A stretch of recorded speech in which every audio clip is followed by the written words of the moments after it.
ಅಮ್ಮ, ತಾಯಿ ಭೂಮಾತೆ, ನಿನ್ನ ಮಗಳಾದ ನಾನು ನಿನ್ನಲ್ಲಿ ಬೇಡಿಕೊಳ್ಳುತ್ತೇವೆ. ಕಷ್ಟಪಟ್ಟು ದುಡಿಯುತ್ತಿರುವ ಆ ರೈತ ಈ ಭೂಮಿ ತಾಯಿಯನ್ನೇ ಪೈರನ್ನು ಬೆಳೆದು ಆ ಪೈರನ್ನೇ ಇಂದು ನಿನಗೆ ಎಡೆ ಮಾಡಿ ತಂದಿದ್ದೇವೆ. ಮೊದಲು ಆ ಎಡೆಯನ್ನ ಸ್ವೀಕರಿಸಿ ರೈತ ಉದ್ಧಾರ ಆಗುವ ಹಾಗೆ ಹಾರೈಸುತ್ತಾಯಿ.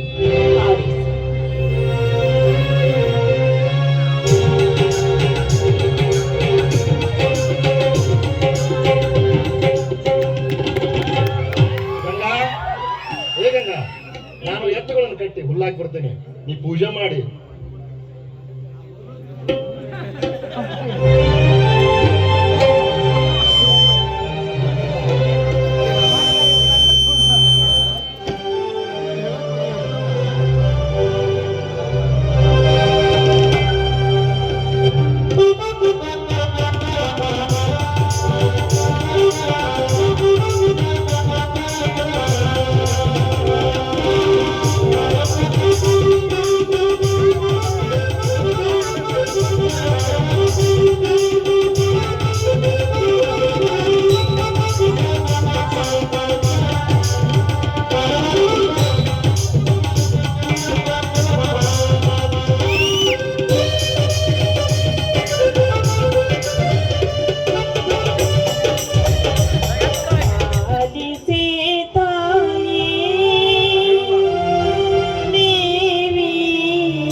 ತಾಯಿಗೆ ಸಿಂಪಡಿಸಿ ಸಂತೋಷನಾದೆಯಾ? ಹೌದು, ಇಂದು ಸೀಗೆ ಹುಣ್ಣಿಮೆಯ ಹಬ್ಬ. ಈ ಸೀಗೆ ಹುಣ್ಣಿಮೆಯ ಹಬ್ಬದಂದು ಆ ಭೂಮಿ ತಾಯಿಗೆ ಬೆಳೆದಿರುವ ಪೈರನ್ನ ಭೂಮಿ ತಾಯಿಗೆ ಮೊದಲು ಎಡೆ ಮಾಡಿ ಬಡಿಸಬೇಕು. ಆ ಭೂಮಿ ತಾಯಿ ಅದನ್ನ ಸೇವಿಸಿ ಸಂತೃಪ್ತಳಾದ ಮೇಲೆ ಅವಳ ಮಕ್ಕಳಾದ ನಾವು ಅದನ್ನ ಸೇವಿಸಿ ಸಂತೃಪ್ತಳಾಗಬೇಕು. ನೋಡಿ, ಮೊದಲು ದೇವಿಗೆ ನಮಸ್ಕಾರ ಮಾಡಿ ಪ್ರಸಾದವನ್ನ ತೆಗೆದುಕೊಳ್ಳಿ.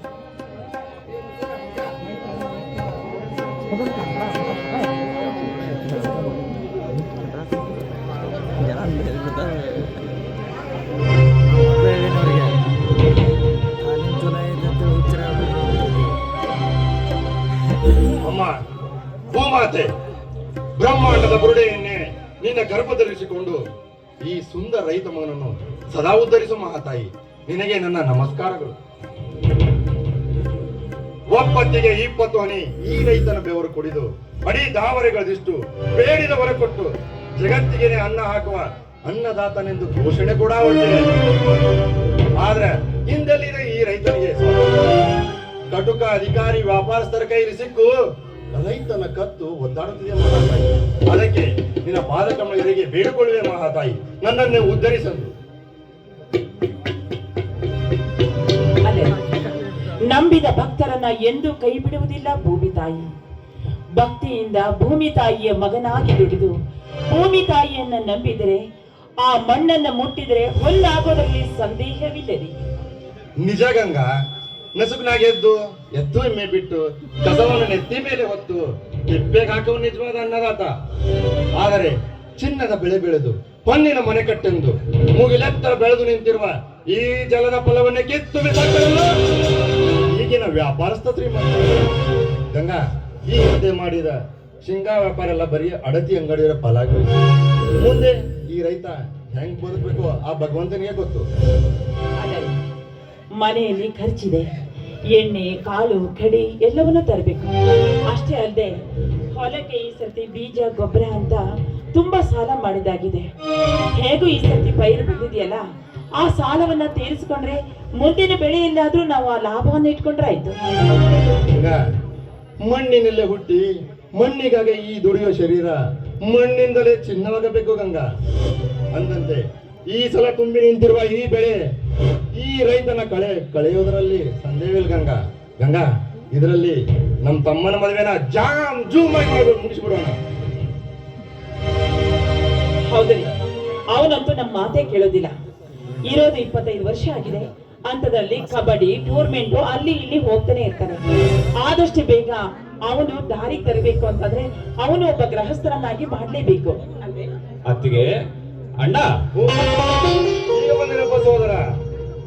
ಈಗ ತಾನೇ ಬಂದೇನಣ್ಣ. ಏನಪ್ಪ ಬೈದ ಅಲ್ವೋ? ಕಬಡ್ಡಿ, ಕುಸ್ತಿ, ಕರಾಟೆ ಅಂತ ನೀನು ಹೀಗೆ ತಿರುಗಾಡ್ತಾ ಇದ್ರೆ ಈ ಮನೆಯಲ್ಲಿ ಕೆಲಸ ಮಾಡೋರು ಯಾರು?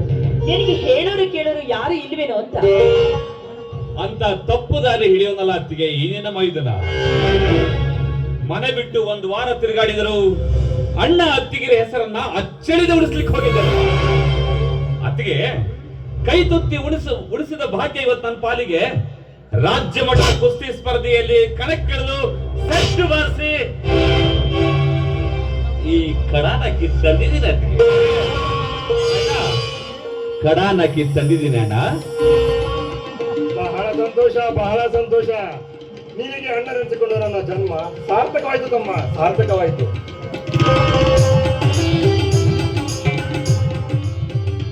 ಹೌದು ಅಮ್ಮ,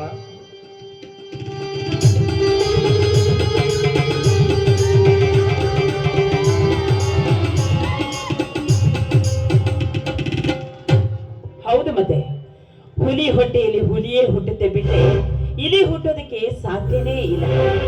ನನ್ನ ಮೈದಿನ ಕಂಡ ಹಾಗೆ ಕುರಿ ಹಾಲನ್ನ ಕುಡಿದು ಹುಲಿ ಅಂತ ಅನಿಸಿಕೊಂಡವನು. ನೋಡಪ್ಪ, ನಿಮ್ಮ ತಂದೆಯವರ ಕೀರ್ತಿಯನ್ನ ನಿನ್ನಿಂದಲೇ ಬೆಳಗಬೇಕು. ಅಷ್ಟೇ ಅಲ್ಲ, ನೋಡು ಮೈದರ, ನಿನ್ನಲ್ಲಿ ನನ್ನದೊಂದು ಮಾತಿದೆ. ಯಾವತ್ತು ಸತ್ಯ, ನ್ಯಾಯ, ನೀತಿ, ಧರ್ಮಕ್ಕಾಗಿ ತಲೆಬಾಗಬೇಕೇ ವಿನಃ ಸ್ವಾರ್ಥಕ್ಕಾಗಿ ನೀನು ಯಾವತ್ತೂ ತಲೆಬಾಗಬಾರದು ಹೇಳಿದ್ದೆ. ಅಷ್ಟೇ ಅಲ್ಲ ತಮ್ಮ, ಭೂತಾಯಿ ಒಡಲಿಗೆ ಜನಿಸಿ ಗಂಡು ಎನ್ಸ್ಕೊಂಡ್ರೆ ನಾವು ನ್ಯಾಯಕ್ಕಾಗಿ ರಕ್ತನೇ ಹರಿಯಲಿ. ಈ ಭೂತಾಯಿ ಸೇವೆಗೆ ದೇಹ ಬೀಳಲಿ. ಭಾರತದಲ್ಲಿ ಕನ್ನಡ ನಾರಿಯರ ಮಾನ ರಕ್ಷಣೆಗಾಗಿ ಬೇಕಾದ್ರೂ ಹೋಗ್ಲಿ, ಆದ್ರೆ ಸತ್ಯವನ್ನೆಂದು ಕೈ ಬಿಡಬೇಡ. ಪರಸ್ಪರನನ್ನು ಕಣ್ಣೆತ್ತಿ ನೋಡ್ಬೇಡ. ನಾಡ ರಕ್ಷಣೆಗಾಗಿ ಈ ಭೂತಾಯಿ ಮಗನಾಗಿ ದುಡಿಯೋದು ಮಾತ್ರ ಮರೆಯಬೇಡ ಸೋದರ. ಅಣ್ಣ, ನಿನ್ನ ಮಾತು ನಿಜ. ಶ್ರೀಮಂತ ವ್ಯಾಪಾರಸ್ಥರಿಗೆ ಸಿಂಹ ಸ್ವಪ್ನನಾಗಿ ನ್ಯಾಯದ ತಲೆ ಮೇಲೆ ಕಾಲಿಟ್ಟು ಮೆರೆಯುವವರ ಎಡಮೆತ್ತಿ ನಿಂತು ಸತ್ಯದ ಸರಿ ಮಾರ್ಗವನ್ನೇ ಕಣ್ಣನಿಗೆ ಅಂಟಿಸಿಕೊಂಡು ಭೂತಾಯಿ ಮಗನಾಗಿ ದುಡಿತೀನಿ, ಭೂತಾಯಿ ಮಗನಾಗಿಯೇ ಮಡಿತೀರಲ್ಲ ಅಂದಾಗ ಸಹೋದರ, ರೈತನಾಗಿ ಹುಟ್ಟಿದಕ್ಕೂ ಸಾರ್ಥಕವಾಗುತ್ತದೆ. ಜಗತ್ತಿಗೆ ಅನ್ನ ಹಾಕುವ ಅನ್ನದಾತನಾಗಬೇಕು ಎನ್ನುವ ಇನ್ನೊಬ್ಬರನ್ನು ದಬಾಯಿಸುವ ಅಧಿಕಾರಸ್ಥನಾಗಬಾರದು. ನಿಜ ನಿಜ ಅಧಿಕಾರಸ್ಥನಾಗಬಾರದು. 10 ಜನಗಳಿಗೆ ತುತ್ತು ಅನ್ನ ಹಾಕುವ ಎತ್ತಿನಂದದಿ ಬಿತ್ತಿ ಬೆಳೆದು ಎತ್ತನೆಯ ಮರೆಯುವ ರೈತನಾಗಬೇಕು ತಾನೇ. ನಿಜವಾಗ್ಲೂ ಅಣ್ಣ, ನೀನು ಹೇಳಿದ ಮಾತು ಸತ್ಯವಾಗಿದೆ. ತಮ್ಮ, ಏನೇ ಆಗ್ಲಿ ತಿಳಿದುಕೋ ಈ ಮಣ್ಣಿನ ಮರ್ಮವನ್ನ.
ತುಂಬಾ ಹೊಟ್ಟೆ ಹಸುವಂಗೆ ಊಟಕ್ಕೆ ಮಾತಾಡ್ಕೊಳಂಗಿಲ್ಲ.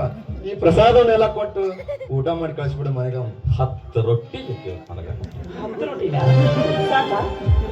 ಕುಸ್ತಿ ಪೈಲ್ವಾನ್ ಅಂತಮ್ಮ. ಕಡಗೆದ್ದಿದೆಯಲ್ಲ ಅದಕ್ಕೆ. ಅದಕ್ಕಾಗಿ ಹೋಗ್ಲಿ ಬಿಡಪ್ಪ. ಹಾಗೆ ನೋಡಿ, ನೀವು ಕೂಡ ಆ ಎತ್ತಿಗಳಿಗೆಲ್ಲ ಮೈ ತೊಳ್ಸ್ಕೊಂಡು ಬಂದ್ಬಿಡಿ. ಎಲ್ಲರೂ ಸೇರಿ ಊಟ ಮಾಡೋಣ. ಇಲ್ಲೇ ಗೊತ್ತಿದ್ದೀನಮ್ಮ. ಗಂಗಾ, ನಾನು ಮ್ಯಾಲಿನ ಹೊಲಕ್ಕೆ ಹೋಗಿ ನೀರ್ ಹಾಕಿ ಬರೋದೈತಿ. ಊಟ ಮಾಡಿ ತಮ್ಮನ ಮನೆ ಕಳಿಸ್ಬಿಡು. ಅವನಿಗೆ ಉಪ್ಪಿಟ್ಟು ಅಂದ್ರೆ ಬಹಳ ಇಷ್ಟ.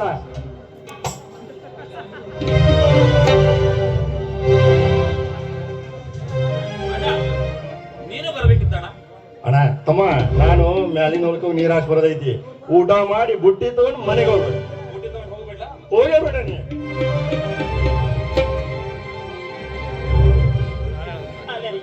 ನಮ್ ಶಕ್ತಿ ಎಷ್ಟೊಂದು ತುಂಟ ನೋಡ್ರಿ. ಗಂಗಾ, ತುಂಟನಿದ್ದು ಬಹದ್ದೂರ್ ಬಂಟನಾಗಿದ್ದಾನೆ ಗಂಗಾ ನನ್ನ ತಮ್ಮ. ಅತ್ತಿಗೆ ನನ್ನ ಮಮತೆಯ ಪದವನ್ನು ತನ್ನ ಹೃದಯದಾಗ ಹಾಗೆ ಪೂಜಿಸ್ತಾನೆ ನೋಡೋಣ. ಹೌದಡಿ, ತಂದೆ ತಾಯಿ ಇಲ್ಲದ ತಬ್ಬಲಿಯಾದ ನನ್ನ ಮೈದುನ ಅತ್ತಿಗೆಗೆ ತಕ್ಕ ಮೈದುನ ಆಗಿ ಹುಟ್ಟಿ ಬರಲಿ ಅಂತ ನಾನ್ ಕೂಡ ಆ ದೇವರನ್ನೇ ಪ್ರಾರ್ಥಿಸ್ಕೊಳ್ತೀನಿ. ಅಷ್ಟೇ ಅಲ್ಲ, ಅವನ ಎಲ್ಲಾ ಜವಾಬ್ದಾರಿ ನಮ್ದೆ ತಾನೆ. ಹೌದು. ಹೋಗ್ಲಿ ಬಿಡಿ, ನಿಮ್ ಜೊತೆಗೆ ಮಾತಾಡ್ತಾ ಇದ್ರೆ ನನ್ ಸಮಯ ಆಗತ್ತೆ. ನೀವು ಬೇಗ ಹೋಗಿ ಶೇಂಗದ ಗದ್ದೆಗೆ ನೀರು ಹಾಯಿಸ್ಕೊಂಡು ಎತ್ತುಗಳನ್ನ ಬಿಚ್ಕೊಂಡು ಮನೆಗೆ ಬಂದ್ಬಿಡಿ. ನಾನಿನ್ನು ಬರ್ತೀನಿ. ಮಾತಲ್ಲಿ ಮೋಡಿ ಹಾಕಿ ಗಂಗಾ ನದಿಯಂತೆ ಹರಿದು ಓಡಿಗೊಳ್ಳಿಯಲ್ಲ. ನಿಲ್ಲೆ ತನುವನುಂಡು ಅನುರಾಗದಲೆಯಲ್ಲಿ ಸಿಹಿಗಾಳಿ ತಂಪಲ್ಲಿ ಇಂಪಾದ ಗೀತೆ ಹಾಡೋಣ ಬಾರೆ ನನ್ ಮುದ್ದೆ ಹೆಂಡ್ತಿ. ಕಮ್ಮಿನೂ ಇಲ್ಲ. ಆದರೆ ಮುದ್ದಾಡೋದಕ್ಕೆ ನೀವೇನಿನ್ನು ಚಿಕ್ಕ ಮಕ್ಕಳ? ನಿಮ್ ಜೊತೆಗೆ ಮುದ್ದಾಡಿ ಹಾರಾಡಿ ಕುಣಿದ್ರಿ ನಿಮ್ಮ ದಣದಾಗ ಮೈಯೆಲ್ಲ ದಣದು ಗೊತ್ತಾ?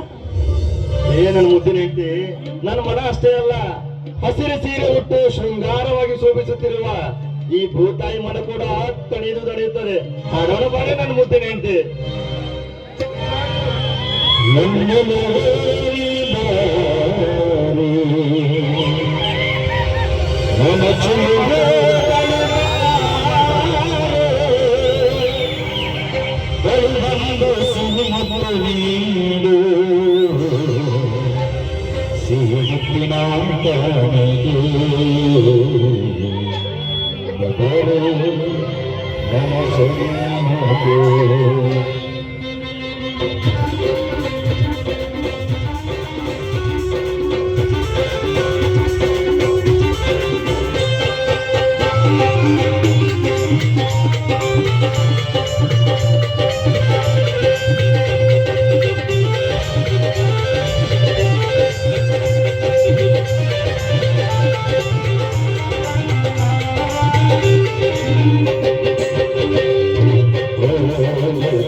ಈಗಲಾದ್ರೂ ಸಮಾಧಾನ ಆಯ್ತಾ ನಿಮ್ಮ ಮನಸ್ಸಿಗೆ?